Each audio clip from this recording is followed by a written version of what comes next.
काय यायचं आला ना, आवाज येतो ना, आवाज येतो ना, आता येतो ना. ते मी म्हणलं ना बोलू नका म्हणून ते नुसते अशी करायचे. आज महाराष्ट्राच्या कानाकोपऱ्यात दुसरा महत्वाचा विषय असा आहे की मुंडे साहेबांनी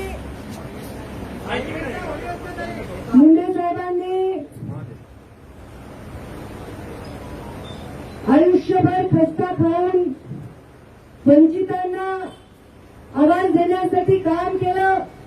समाजातील अगदी तळागाळातील माणूस हा राजकारणात आला पाहिजे, लोकप्रतिनिधी झाला पाहिजे, आमदार झाला पाहिजे, खासदार झाला पाहिजे, जिल्हा परिषद सदस्य झाला पाहिजे, पंचायत समिती सदस्य झाला पाहिजे, मार्केट कमिटीला निवडून आला पाहिजे, वेगवेगळ्या संस्थांमध्ये निवडून आला पाहिजे, अशी भूमिका घेतली आणि सामान्य माणसाला मंच उपलब्ध करून दिला. मला सांगा, मुंडे साहेबांनी मला राजकारणात का आणलं? फक्त आमदारकी लढवण्यासाठी आणलं परळीची? का त्यांना मला त्यांचं नाव चालवायचं होतं, असं त्यांना वाटलं की माझ्या मुलीने माझं नाव चालवावं म्हणून आणलं? मुंडे साहेबांनी मला राजकारणात आणलं कारण त्यांनी आयुष्यभर ज्या लोकांना ताकद देऊन त्यांच्याबरोबर प्रस्थापितांच्या विरुद्ध युद्ध केलं, त्या लोकांच्या समवेत आपल्या हाडामासाचा रक्ताचा माणूस सुद्धा युद्धात उतरलं पाहिजे म्हणून मला.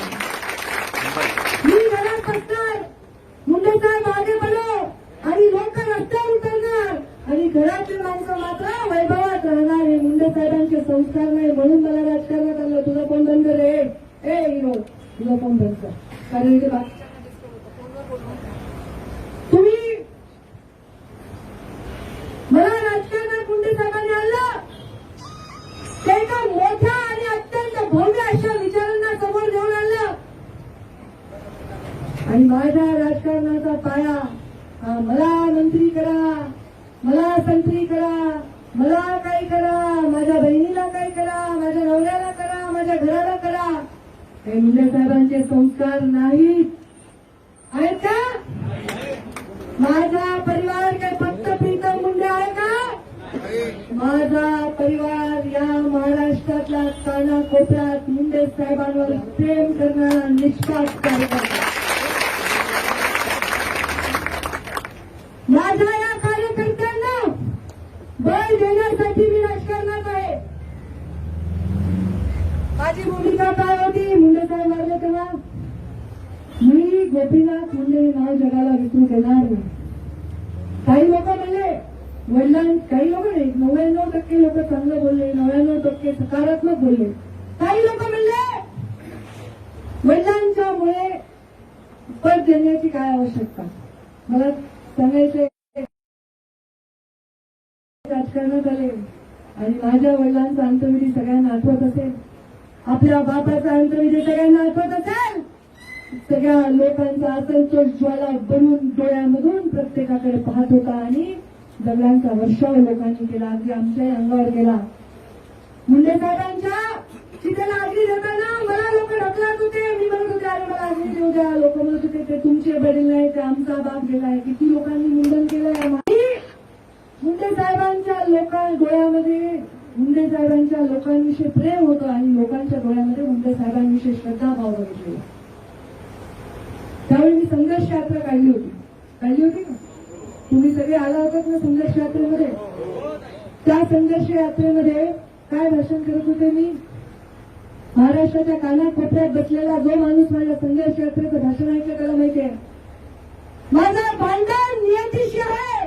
या नियतीने मुंडे साहेबांना दिलेली सत्ता ही सामान्य माणसाला दिलेली सत्ता होती.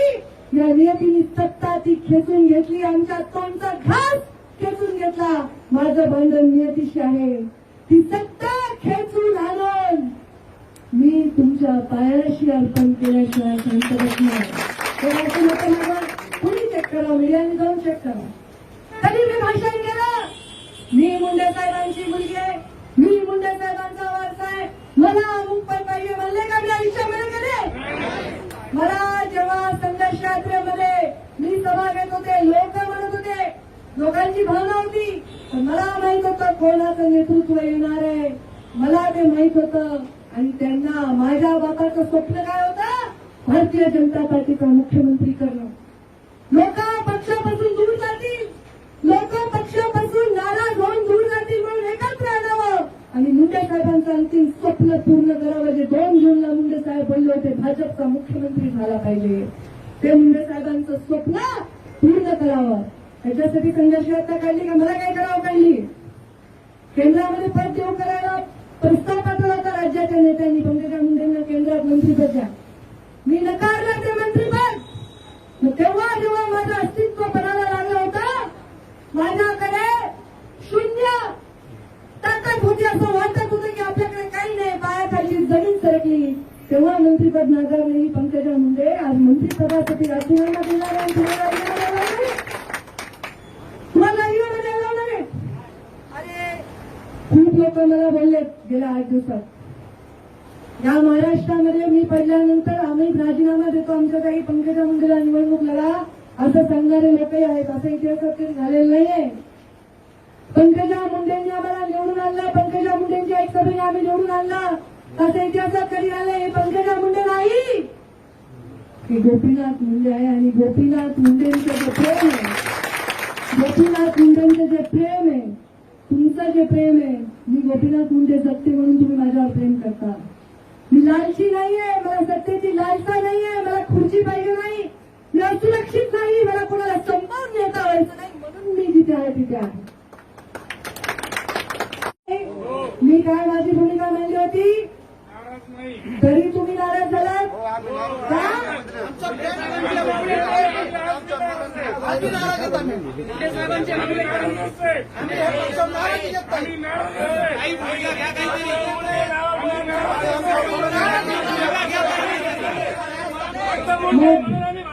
ऐका, पक्षाने खूप खाचीकरण केलं आपलं.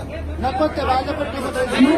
तुमचं सगळ्यांचं म्हणणं रामदास भाई काही होत नाही, मी हँडल करते. बस मला तुमचं सगळं म्हणणं ऐकून घ्यायचंय. आणि एक सांगू का, आपलं नातं असं आहे की तुम्ही मला न बोलताच मला तुमचं कळतं.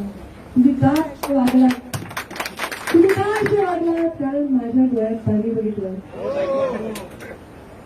बरोबर आहे? माझ्या डोळ्यातलं पाणी बघून तुम्ही असे वागलात, तर तुमच्या डोळ्यात पाणी बघून मी कशी जगू, कशी जगू मी आमदारकीला पराभूत झाले याचं मला क्षणभर पण वाईट वाटत नाही. कारण महाराष्ट्रातल्या असंख्य लोकांनी माझ्यावर विश्वास टाकून अनेक आमदार खासदारांना निवडून दिला. आज लोक खूप कष्टाने त्या पदावर पोहोचत असतात. त्यांना त्या पदावरून खेचून माझी शक्ती दाखवली होती, कोणत्या डोक्याची मी नाही. आणि माझी शक्ती या मंडपात पुरणार आहे ना, शक्ती दाखवायची असती आणि दबावात आणायचं असतं. कोणी कोणी म्हणलं दबाव तंत्र, नाराजी सत्र. दबाव तंत्र करायला मला ही जागा पुरणार. मला जर दबाव तंत्र करायचं असेल तर मला फार मोठी जागा, पण मला दबाव आणायचंच नाही ना. आम्ही कधीच कुणाच्या समोर कुठलीही मागणी केलेली नाही. मी काल दिल्लीला गेले, अनेक चर्चांना होत आला. पंकजा मुंडे दिल्लीला गेला, चांगला चर्चा झाला. मी माध्यमाचे आभार मानते की 99.99% माध्यमांनी जे योग्य तेच लावलं, अक्षरशः एक एक शब्द योग्य लावलं. काहीतरी कुठेतरी अशी बातमी दिली की प्रधानमंत्री मोदींनी पंकजाताईंना झापलं, अमूक झालं. माझ्या चेहऱ्यावरून, माझ्या बोलण्यावरून वाटतं मी झापून घेऊन आले इथे.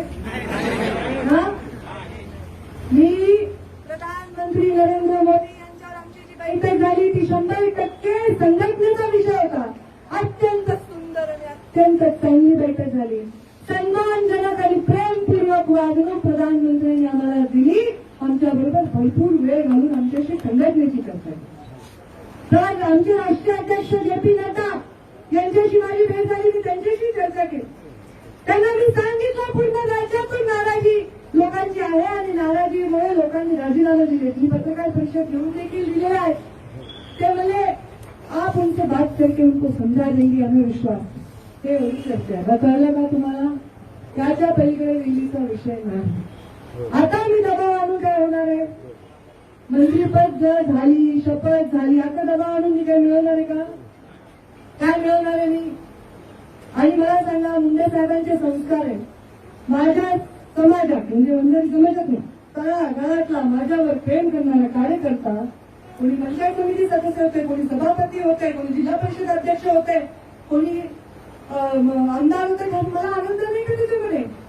ठीक आहे, आपल्याला अपेक्षा असते नेत्याला बळ मिळालं तर कार्यकर्त्याला बळ मिळतं, हे सगळं मान्य आहे. मी त्या दिवशी सांगितलं की दिल्लीचे नेते एवढे मोठे आहेत, त्यांना मला संपवायची वगैरे अशी अजिबात माझी भावना नाही. माझी भावना नाही ना. तुम्हाला दिसायला ना तसं, तुम्हाला तसं दिसायला ना, मग ठीक आहे, आपण डोळे चोळून बघू. आपल्याला जर कधी काही चांगलं दिसलं आपण डोळे चोळतो आणि बघतो चांगलं दिसायला, तरी वाईट दिसायला तर मग बघू, आपण डोळे तर चोळून बघू काहीतरी. 2-3 वेळा डोळे कृपा बाबांना किती दिवस सहन करायचं ताई? मान्य न तर कुठं काय तुम्ही राजीनामा दिला माझ्यावर, तुम्हाला कोणी तिकीट दिलं का? आणून तुमच्या निवडणुकीसाठी काय मदत केली का वरून कुणी? तुम्ही कुणाच्या जीवावर स्वतःच्याच ना जीवावर निवडून आले ना, तुम्ही स्वतःच्या तुमच्या जीवावर मी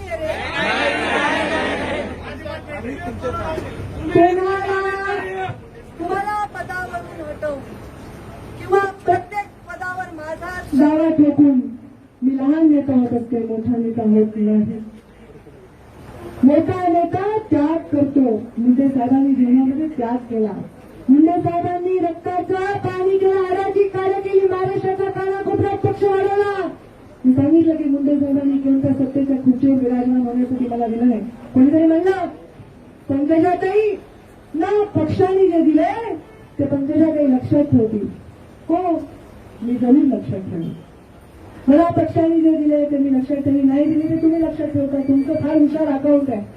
पण मला पक्षाने मला दिले कॅबिनेटमध्ये ते सगळे पंकजा मुंडे होते ना, सगळे कॅबिनेट मंत्री झाले. कोणी मुख्यमंत्री झालं, कोणी महामंडळाचं अध्यक्ष झालं, कोणी प्रदेशाचं अध्यक्ष झालं ना, तेही लक्षात ठेवतील. पंकजा मुंडेंना संघर्ष यात्रा काढून सत्ता परिवर्तनानंतर मंत्रीपद दिलं, त्याच्याबद्दल मी आभारीच आहे. मला वाटलं लोकांना खूप वाटत होतं काहींना काय मंत्रीपद मिळेल. ग्रामीण विकासमध्ये आता मंत्री राष्ट्रीय मंत्री आहे, राष्ट्रीय मंत्री आहे मी. केंद्रीय मंत्री नसले तर राष्ट्रीय मंत्री आहे ना. आणि मला माझ्या परिवारासाठी समाजात आपल्या सगळ्यात मोठी ताकद बघा, ह्याची पूर्ण झाले की नाही, कोणी केलं त्याचा पूर्ण झाला की नाही येतो, अशी मूठ आपली आहे ना, हीच आपली शक्ती आहे. हीच आपली शक्ती आहे,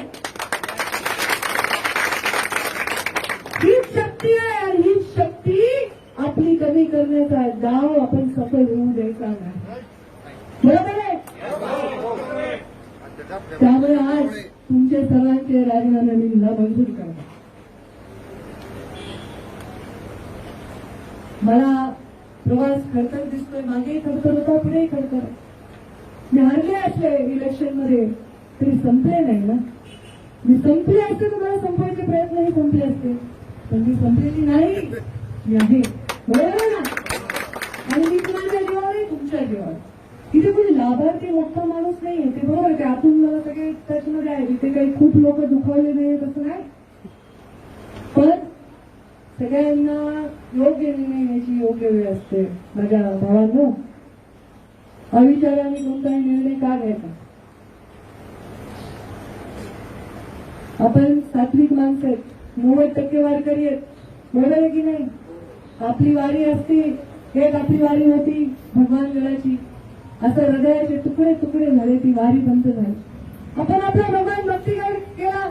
आदरणीय महंत नामदेव शास्त्रीविषयी एक शब्द मी कधी चकार वाईट बोलले नाही जीवनामध्ये. थोडी चुकीचे व्हिडिओ व्हायरल केले वगैरे, तरी पण तुम्हाला माहिती, मला माहिती, कधीही नाही. माझ्या निवडणुकीत पराभव झाला, एवढा पराभव कोण पराभव नाही झालं. या महाराष्ट्रामध्ये अनेक लोक पराभूत झाले, मी काही हरले नाही. प्रीतमताईंना नाव असताना, पूर्णपणे लायक असताना प्रीतमताईंचं मंत्रीपद झालं नाही, पण डॉक्टर कराडांचं झालं. माझं वय 42 आहे, त्यांचं वय 65 आहे. मी 65 वर्षाच्या मंत्रीपदावर विराजमान, माझ्या समाजाच्या माणसाचा अपमान करावा हे संस्कार आहेत का माझे? मी कशामुळे त्यांच्या या पदाला अपमानित करू? जे मुळात सौंदर्य त्याला असतं त्याला कोणत्या अलंकाराची गरज नसते. ज्याला अलंकाराची गरज नसते ते मुळातलं सौंदर्य नसतं. आज माझ्याकडे नसतील पक्षाचे अलंकार, आज नसतील माझ्याकडे पदाचे अलंकार, पण माझं सौंदर्य तुम्ही आहात आणि या सौंदर्याला कोणी काळा ठेवलं दृष्टवादी असं सौंदर्य त्याला काळं तोंड करायचं नाही. आपल्याला ही शक्ती क्षीण करायची नाही, वाढवायची आहे. मला आता महाराष्ट्रातून फोन आले, तुम्ही ते काही लोक इथे आले 700-800 लोक, काही लोक रस्त्यातून अडवलेले आहेत, पण मला महाराष्ट्रातून फोन आले आता जिल्ह्याचे, आम्हाला तुम्हाला बघायचंय. माता भगिनी सगळ्या मी मानलेला हा सगळा संसार मी मोडून जावा अशी इच्छा आहे तुमची. हा कुणाचा कुणीतरी मला आहे प्रश्न विचारला की काही म्हणजे तुम्ही जनतेच्या मनातला मुख्यमंत्री हा डायलॉग म्हणल्यामुळे तुम्हाला सगळं अवघड गेलं. मी म्हणलं एक तर स्वाभिमानाने राजकारण केलंय, संघर्ष यात्रा काढताना मला मुख्यमंत्री करायचा भाजपचा हे म्हणलंय, मला व्हायचंय म्हणलं नाहीये. हे सगळं माझं निवडणूक झाल्यानंतर भाजपचं सरकार आल्यानंतर त्या गोष्टी कशा बाहेर येतात. त्या लोक गोष्टी पेरल्या आहेत मला अवमानित करण्यासाठी, माझ्याविषयी प्रश्नचिन्ह निर्माण करण्यासाठी. मी काही म्हणले का पण माझं रक्त काय काळे आणि त्यांचं रक्त गोरे का. कोणी म्हणते मला प्रधानमंत्री व्हायचं देशाचं, ते चालतं ते चालतं का.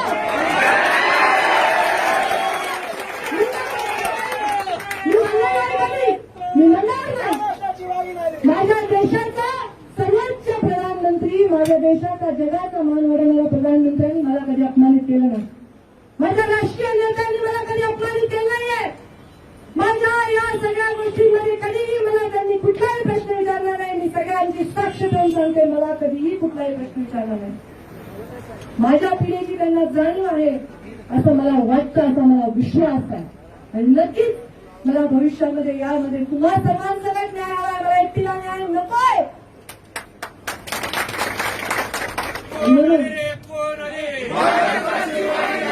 म्हणून आणि तुम्ही म्हणता महाराष्ट्राची वागी नाही, पुन्हा म्हणता पंख छाटले. नेमकं काय पंख आहे का पंचायत ठरवा तर एकदा.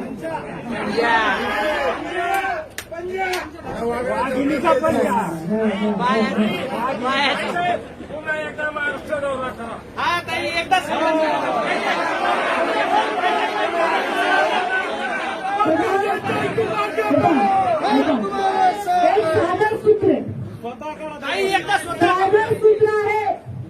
पांडवांनी धर्मयुद्ध जिंकलं, कौरवांचं अफाट सेना होती, अफाट संख्येने रथी महारथी होते. 5 पांडवांनी हे युद्ध जिंकलं. का जिंकलं असेल बरं.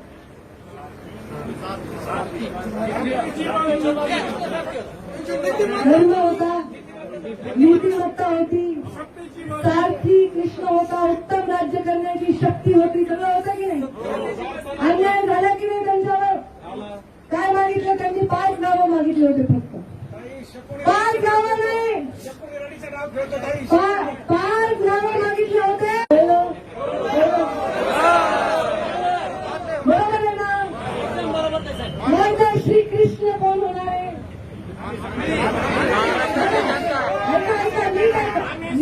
ऐका माझं ऐका.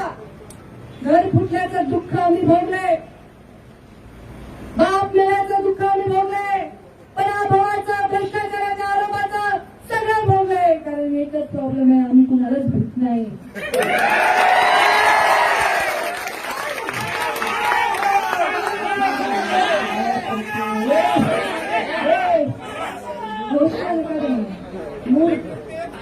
बोलायला मी तुमच्याशी भाषण नाही करायला. तुम्ही एवढ्या संख्येच्या शो नाही कोण बोलायला.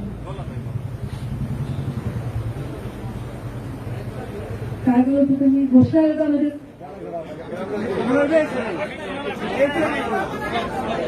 मी कोणाला भीत नाही,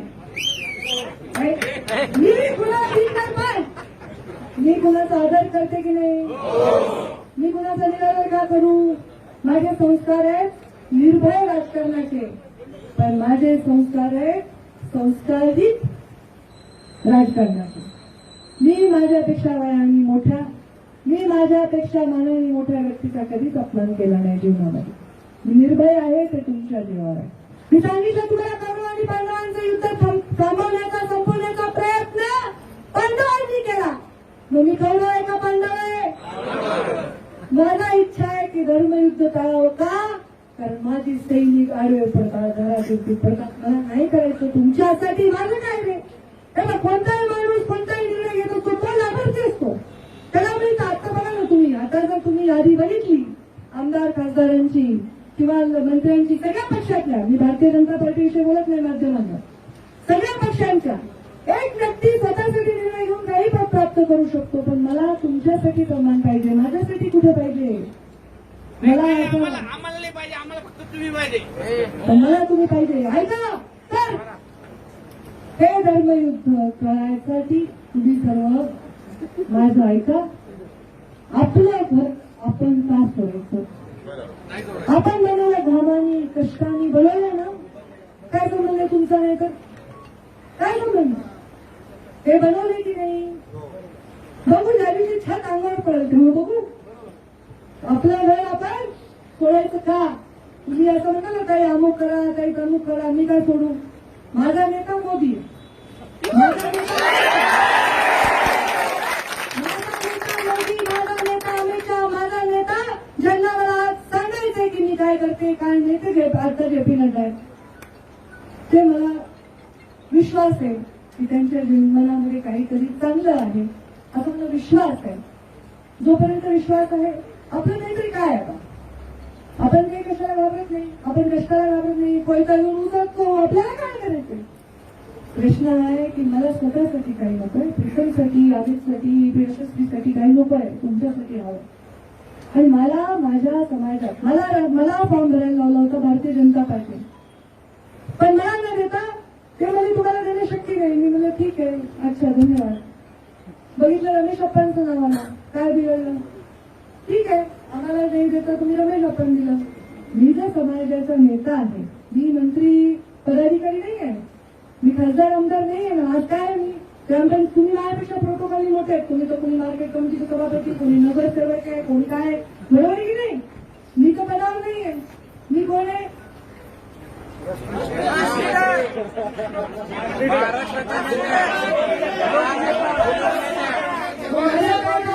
महाराष्ट्राचे लोकनेते आहेत ताई तुम्ही. नाही, मी आज तुमच्या पालकाच्या भूमिकेत आहे. छोटी आहे मी, तुमच्यापेक्षा छोटी आहे मी. बरोबर आहे. मग मला आधारस्तंभ म्हणतात, पालक म्हणतात, माता म्हणतात, पिता म्हणतात, नेता म्हणतात. मग मला सजवण्याचा प्रयत्न करू नका.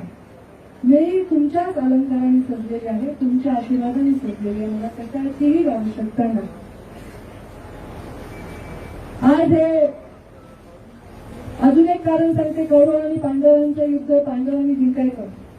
कौरवांच्या सेनेमध्ये जेवढे लोक होते ना, ते मनाने पांडवांविरुद्ध होते आणि शरीराने त्यांच्या सेनेत होते. कळलं का तुम्हाला? कळलं का तुम्हाला? कळलं का तुम्हाला? त्यामुळे खूप लोक रथावर स्वार होते. कर्णाच्या रथावर शल्य, मधुरात शल्य. बरोबर माझं तुमचा अभ्यास नाहीच आहे. त्यामुळे ते होते आणि त्यांचं काय, ते त्याला शिवाय द्यायचे करणार. म्हणजे असं होणार आहे. कौरव आणि पांडवांचं युद्ध असताना सारथी जे आहे ते सुद्धा त्यांच्या रथावर जे स्वार आहे ते सुद्धा त्यांच्याबरोबर मनाने नाचतील अशी परिस्थिती येत असते. हो, अशी परिस्थिती येत असते. काय कधीच थांबत नाही.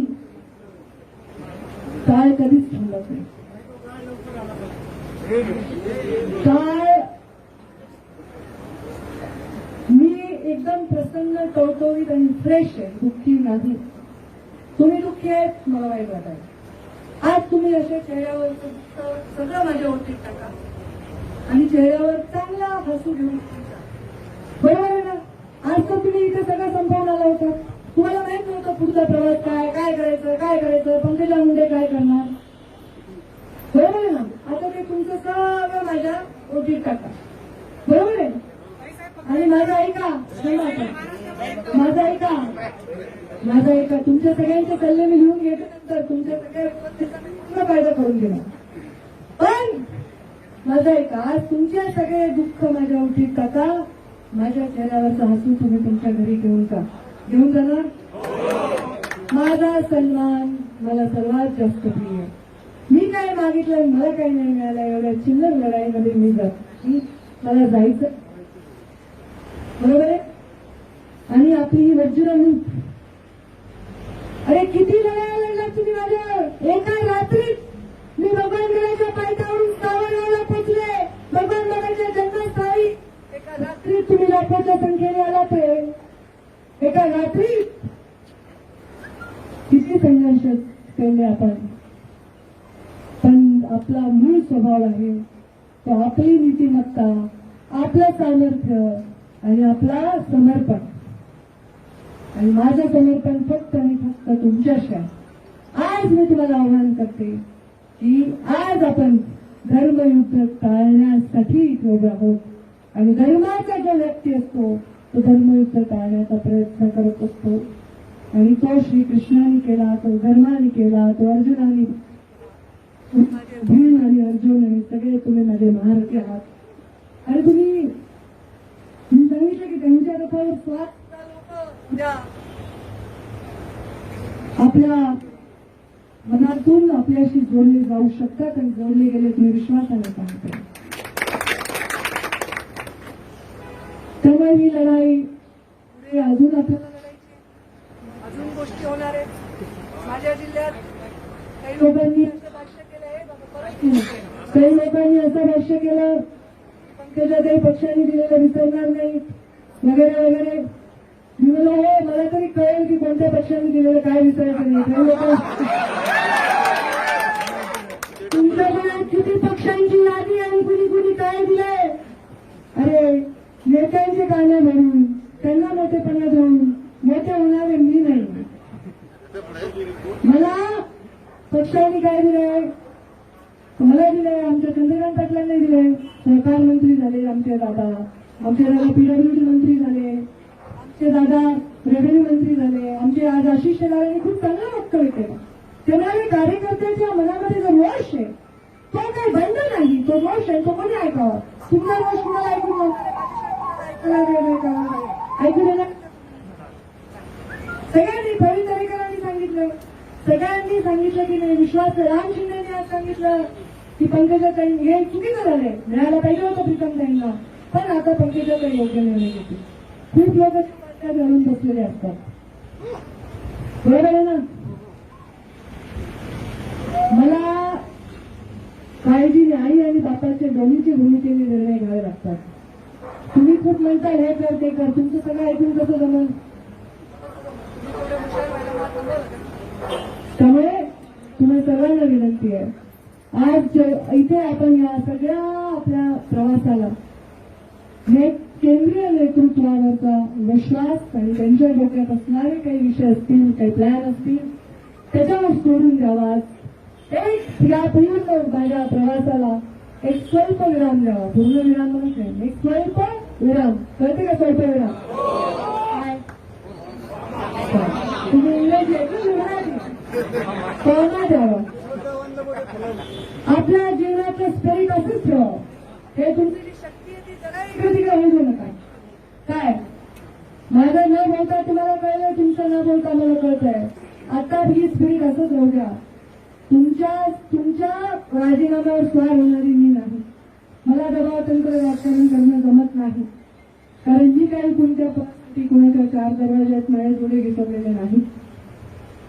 स्वाभिमान हा गोपीनाथ मुंडेंचा बाणा होता आणि गोपीनाथ मुंडेंनी समाजासाठी आपलं आयुष्य दिलं होतं. माझ्यासाठी किंवा माझ्या बरोबर माझे कुणाला काही मिळालं तर मला त्याचा आनंदच आहे. आणि म्हणून फक्त मला संधी मिळाली असती तर मी त्यांच्या शपथविधीला गेले असते. मी जसं राज्यसभेचा फॉर्म भरायला गेले आणि तुम्ही काही बोलला नाही, मग काही गेलत्या तर तुम्ही गेले असते. ठीक आहे, काही गोष्टी जशा हव्या तशा घडल्या नसतील तर त्याचं तुम्ही त्याचं टेन्शन घेऊ नका, ते माझ्यावर सोडा. आणि तुम्ही मला माहिती आहे तुम्ही ऊस तोडते कोण करा, कोणी आहे का ऊस तोडणार? बघा का ऊस तोडतेत काही लोक, काही ग्रामीण भागातले लोक आहेत. तुम्ही कसे काय मग बसून सांगा करतो बघा. आणि आता इथं कुठून आलात? तुम्ही माझ्या घरी आलतात. माझी आई हो हा आलं की. अरे रामराव किसान आहे मी. बसा बसा. आपले बुलेट आहेत, सभापती दादा आहेत.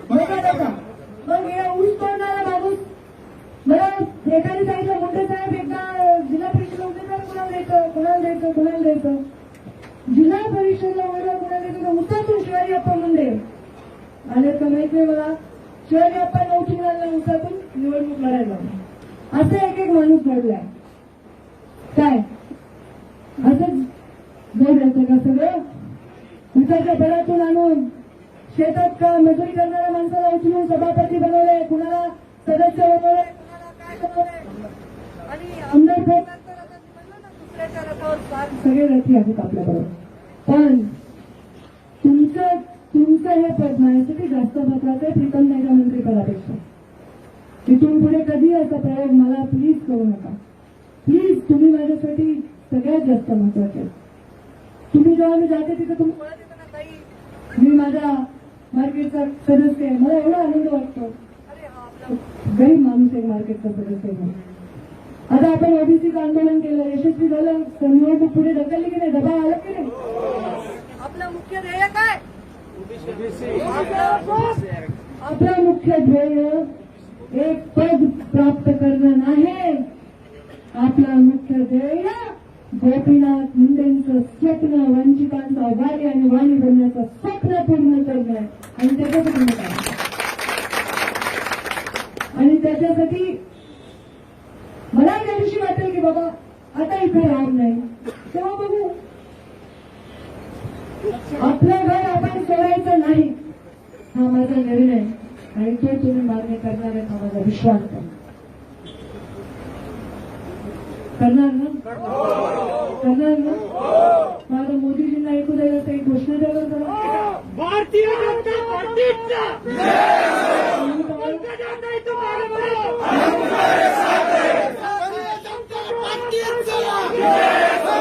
नरेंद्र मोदी तुम आगे बढ़ो, हम तुम्हारे साथ हैं.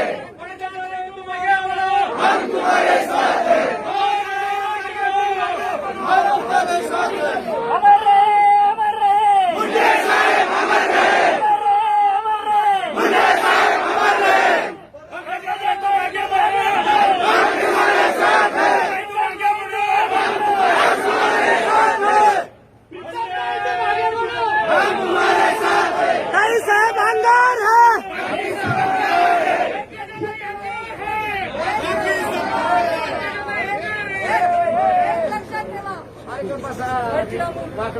काय बोलू बाबा.